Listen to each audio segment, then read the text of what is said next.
YouTube, how are we? Hope you are good. Welcome back to episode of the Half Marathon Diaries. Now, it's going to sound a little bit backwards, but today's episode is all around how I'm going to be trying to run quicker without needing to add any more running into my current training plan. Because obviously in the previous episode, we spoke about the actual training plan I'm going with currently is 4 strength sessions and 2 runs a week, 1 tempo, 1 long run. The aim is to actually PB this half marathon attempt without needing to run loads and loads and loads. Before we get tucked into this episode, I'm just going to jump in Starbucks and grab a quick iced coffee. Yes, it's not a Mackie D's iced latte, afraid to say, but fingers crossed this hits the spot as well as a Mackie D's iced latte would.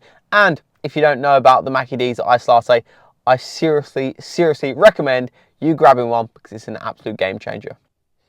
Morning, YouTube. Hope you are all good. Happy Wednesday. Hope you are good. Networking done and dusted on the old traditional Wednesday morning. We've just got to the gym and it's a lower body session today. Looking forward to getting stuck into this one and cracking on with the week. It's only a 5-day training split this week, so weekend is going to be nicely freed up to just go and have some fun. So yeah, lower session today as the build continues for the half, but really good morning so far, networking and chatting to fellow business owners and meeting some new people, which is always good. Just chatting things around their business, around their life, just getting to know each other and building more relationships to understand actually what they do, which I find incredibly interesting on Wednesday morning. Outside of showcasing what I do from a business aspect, yeah, find it really interesting about what others do, how they help their customers, how they help their clients. And yeah, it's always a very interesting morning, a Wednesday morning, seeing what others are getting up to, what they do and how they do it. But yeah, let's crack on with the lower session.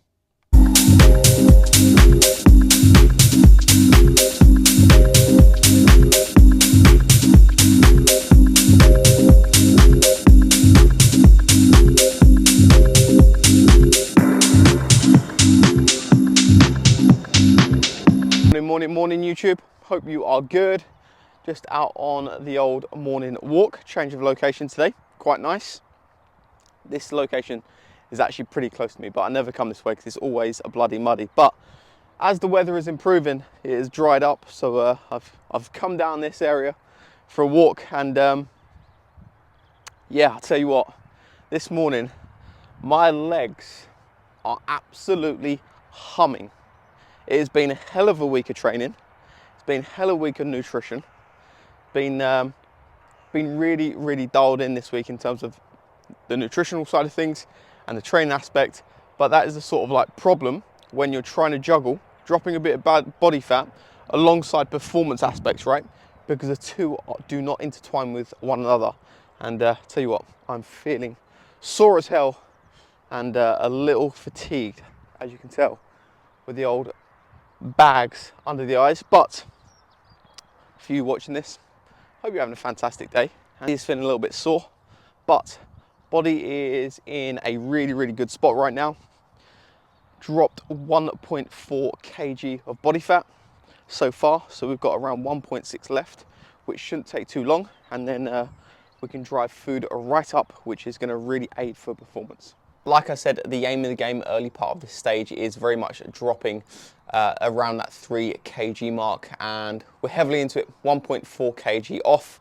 So yeah, a little bit more to go and we are bang on the money, which is absolutely fantastic. And then we can really fuel ourselves for complete performance, which would be amazing.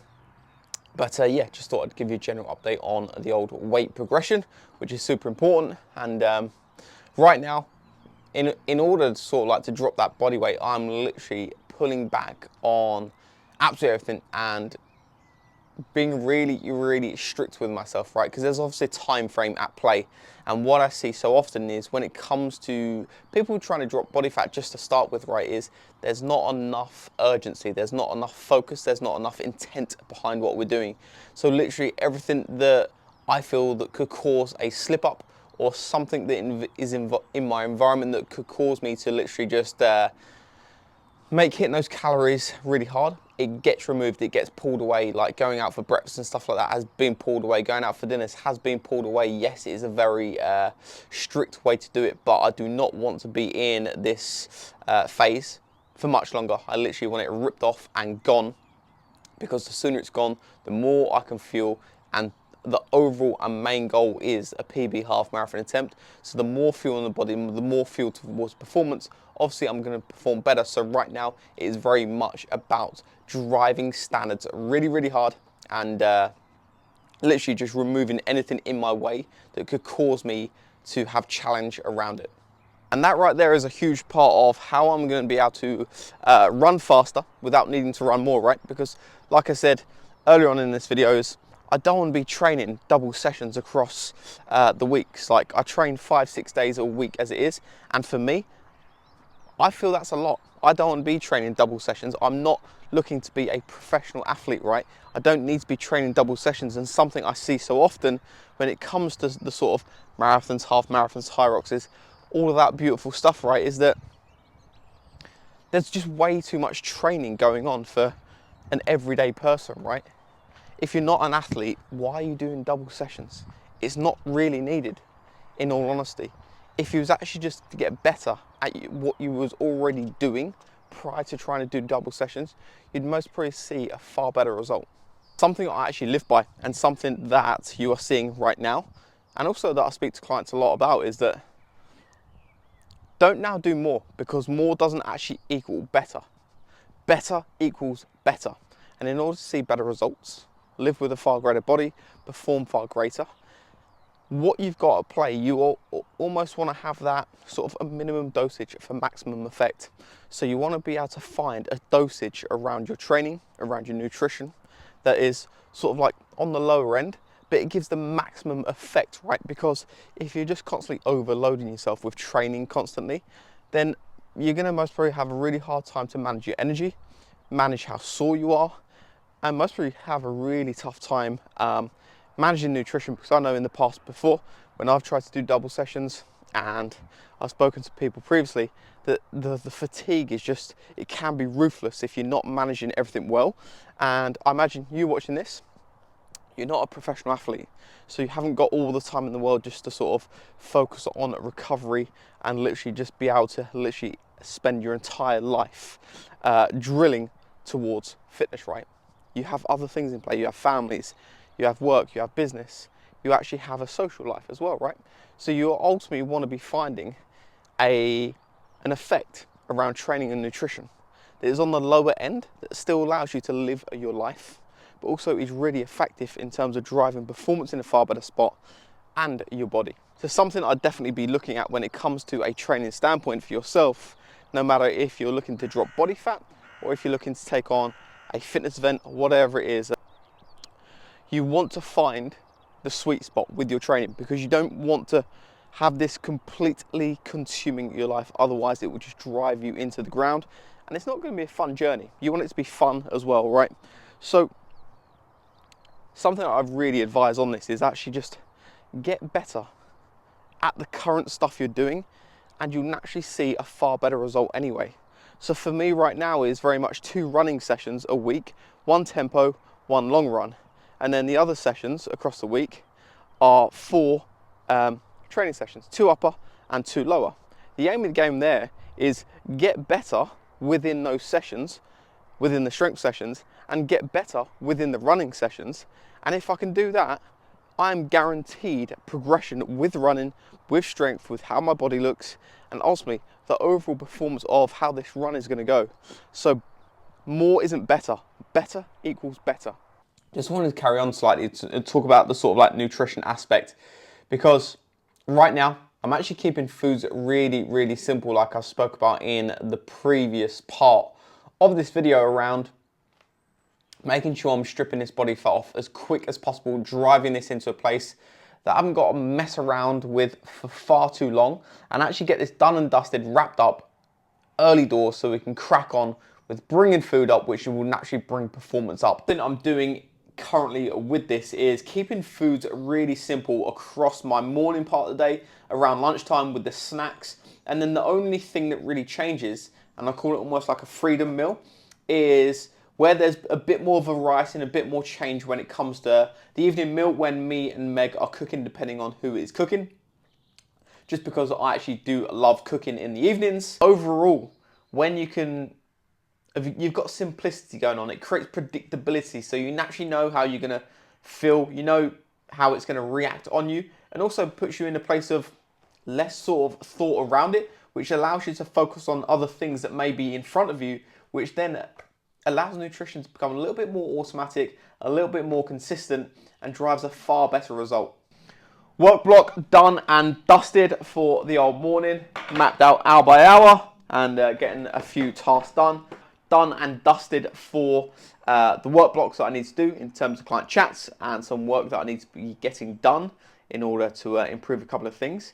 So it's now grab some oats, have that about half hour before running, and then get out on the run, which is a 14-kilometer run, if I remember correctly, with a 8 times 1,000 meter speed blocks within, so very much a tempo run, and that is today's running session.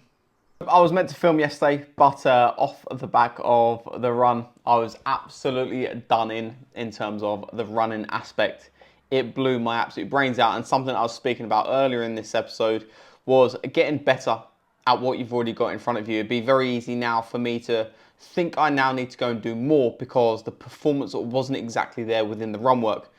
Started running, my legs, my glutes, and my hips were just so tight and sore from previous training days that couldn't really run at the speeds I usually run at, and especially in the tempo areas, trying to push speeds, they weren't matched up to where they usually would be. Now, that could be really frustrating. That could be really sort of annoying and thinking, oh, do you know what, you're either regressing or it's just not being done to the best of your ability. I now need to go and do more. The reality is that was just a signal for me is actually to manage energy better, manage nutrition better, and also manage recovery far better, because being in this small deficit, just slightly under my maintenance, I'm obviously going to be a little bit sorer because I'm not actually fueling as best as I should, shall we say, for what I'm doing.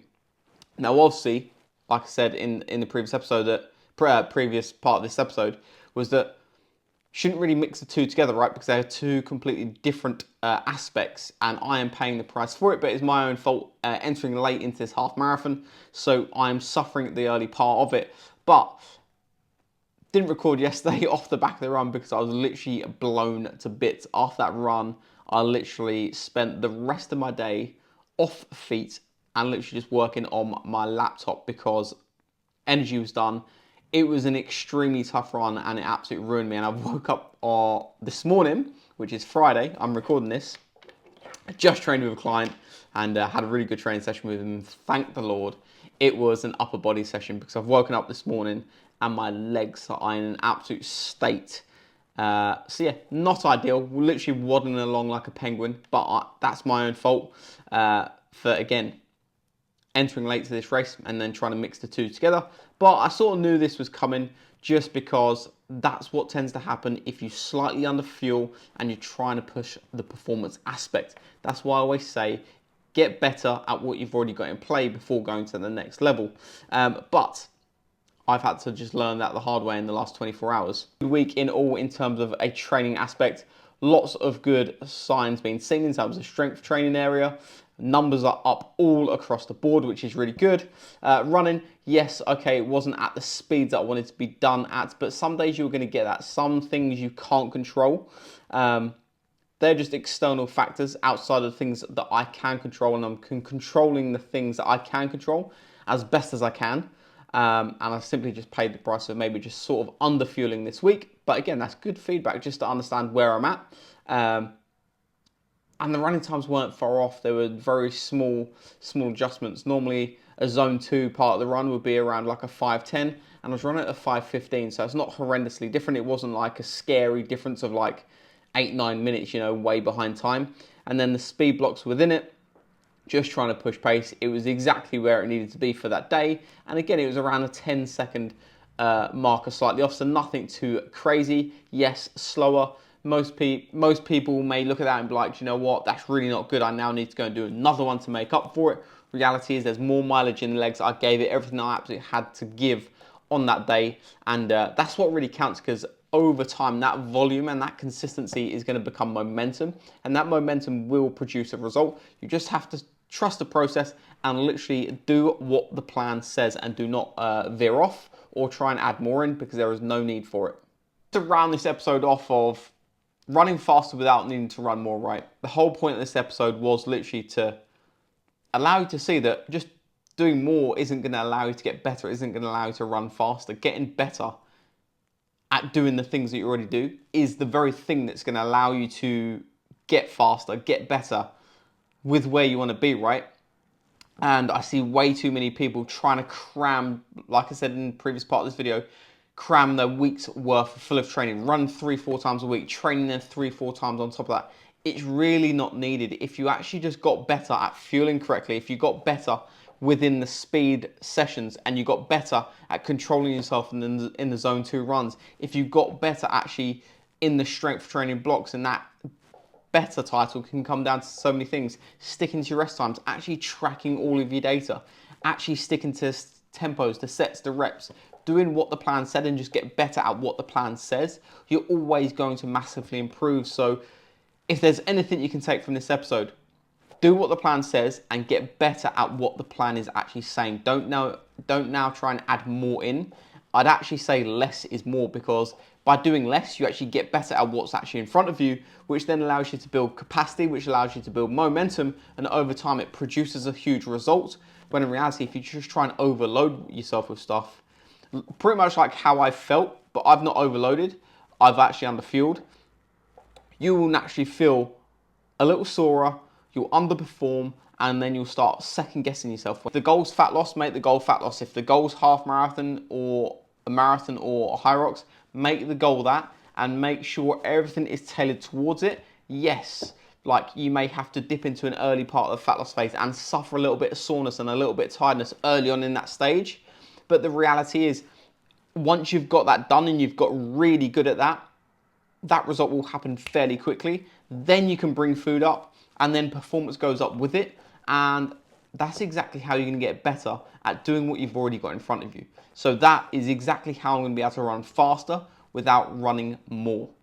But I'm now going to wrap this episode up, because time to pick up my nephew from school. I'm on uncle duties, and then it is lads night, chicken, burger and chips with him, a bit of PlayStation time, and fingers crossed he behaves for me. Otherwise, it's going to be a very late night, and I do not need a very late night. So have an incredible weekend. As always, if you have any questions around nutrition, training, running, fat loss, fitness events, drop it in the comments below, and I'll get straight back to it.